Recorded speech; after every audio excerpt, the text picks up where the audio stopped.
What's going on, people? So, got some shoes here to talk about, kind of, sort of, not a full-on review or whatever this time around, because that has already happened. So, over here, there's this grayish and reddish, pinkish, whatever color. This is going to be the Adidas Adizero Adios Pro 4, right? And over here to the left, this also from Adidas, also in the Adizero line, is going to be the EVO SL, right? And what's that? Lucid Lemon and Black, right? So, the thing is, I bring these two up because they are often kind of brought up in the same conversations, whatever. They do kind of go hand in hand in some sort of ways as well, which is why they often, get brought up in conversations. So, I'm going to talk about these a little bit as far as my own experiences and whatnot. If you have any questions or whatever, go ahead and leave those down in the comment area, But I would suggest that you wait till the video is over, because otherwise maybe you'll waste your time asking me a question that I've already answered. It's possible, right? It happens all the time. So either way, so this right here, the Pro 4, this right here, the EVO SL, right? So if I want to run around in both of these a good amount, these right here, start with these, the EVO SL, I really like these a lot. They come in at $150, whereas these, the Pro 4s, are coming in at $250, right? So nice even $100 price difference or whatever. So this one right here, it's kind of like the daily run wear sort of thing. This is the race day wear sort of thing, right? So you do all your training and whatnot in these, and then when it really counts, you can break these things out. They don't have a carbon plate, but they've got those energy rods that are carbon based or whatever. So you can break these out. It'll kind of help you move along. Now, personally, right, wearing these, to me, is kind of enough, honestly, right? Because I get the whole idea of the carbon-plated shoes and whatever. If you've paid attention to this channel or whatever, if you're not, new here or whatever, maybe you know. I have a handful of these, right? Not this model, but, carbon-type shoes. And, they make sense for what they're made to do. But for the average person in the average situation, it kind of is just, a little bit much. Especially when you consider the price points of these. I mean, those Hyperion Elites for $275, right? That's not really necessary for most people, right? But something like this for $150, I mean, right now, the EVO SL to me is the shoe that I would recommend. If you just said, oh, what shoe should I buy? I would just say these. Personally, I think you'll get a better idea for what shoes someone really needs if you ask them a few questions first, what are they trying to do, what are they running now, because there's other stuff out there worth considering, but just as a one size fits all answer, right, just to be done with it and walk away from the conversation, this one right here would be my suggestion, honestly. But the thing is, right, so I wore these to the Duke of Gloucester run, right? I know that name doesn't really mean anything to most people, and I get that, but it's over in Williamsburg. I ran these, and I had a 630 pace the whole time. There were hills, ups and downs, twists and turns, but I was moving in these so fluidly and so quickly that I excuse me, my allergies are be killing me. I didn't even believe it. All this congestion and stuff, yeah. And all this running I've been doing has not been helping because it's just been having me outside more. But either way, so yeah, running around in these, I was moving like I did not think I could move, honestly. And it worked out very well. So for me, looking at this, it's well, if you can get these for $150, yeah, do that, right? And they are, I will say, they feel weird walking around in them. A lot of true straight up running shoes do. They got this whole squishy midsole thing. It feels like it stiffens up as you run, which is kind of weird, but then it feels significantly better. Whereas then something like this right here, it's very squishy all around, right? Even when you're running. But I did pull these out for the not the Shamrock, the One City Half Marathon and the 5K the day before.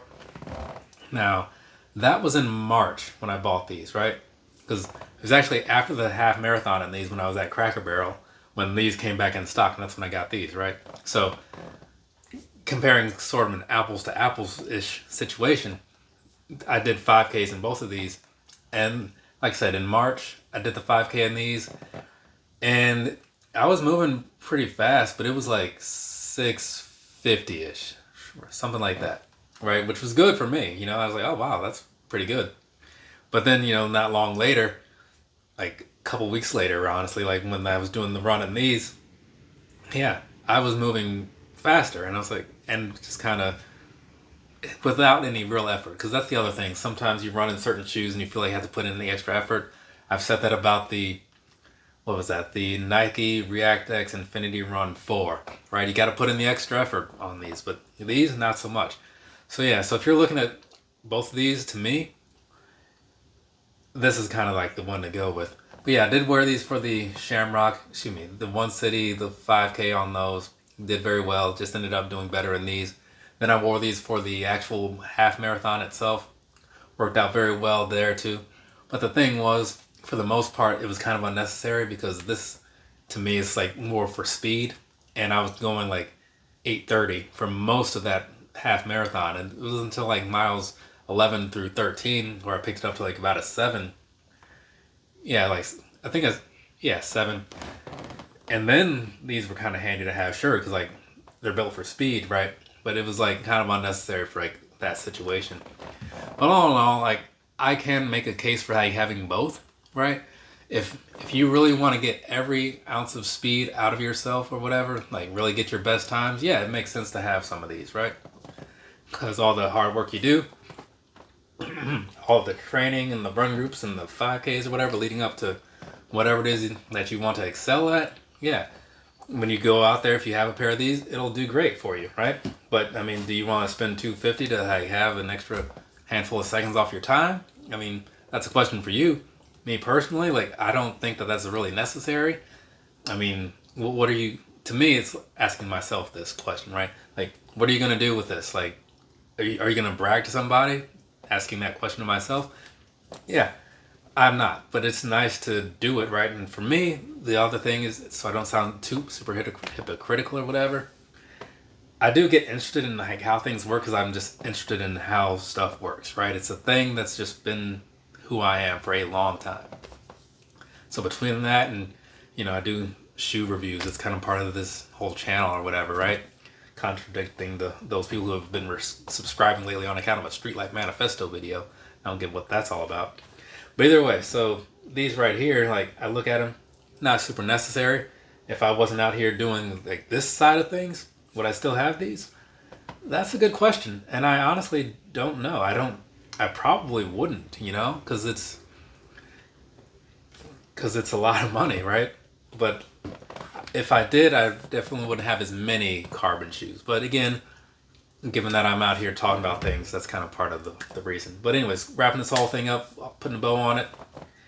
These Pro 4s, they do deliver. They're $250, but you're going to get a pretty good experience out of them. If that's what you're looking for, cool, go ahead and do that.